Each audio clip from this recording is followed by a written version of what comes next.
এই দীর্ঘদিন যে অত্যাচারী জালিম সরকার এই দেশটাকে ধ্বংস করে দিয়ে গেছে, এ দেশের মানুষকে ধ্বংস করে দিয়ে গেছে, ভোটের অধিকার কেড়ে নিয়েছে।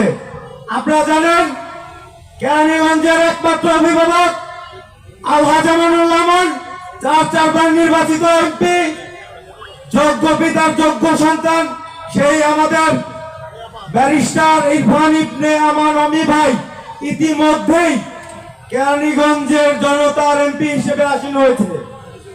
তো আমাদের সামনে একটা লক্ষ্য আছে, সেটা হচ্ছে জাতীয় নির্বাচন।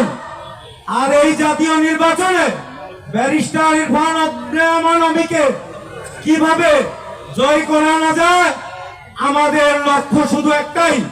সেই উদ্দেশ্যে তৃণমূল থেকে কেন্দ্রীয় পর্যন্ত অমি ভাইয়ের হাতকে শক্ত করার লক্ষ্যে আজকের এই আলোচনা কর্মী সভা।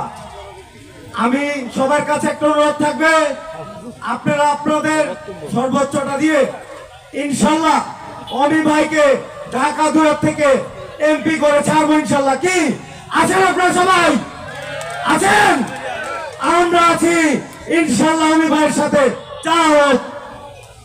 বাংলাদেশ জাতীয়তাবাদী যুব দল জিন্দাবাদ, বেগম খালেদা জিয়া জিন্দাবাদ, তারেক রহমান জিন্দাবাদ, শহীদ জিয়া অমর হোক।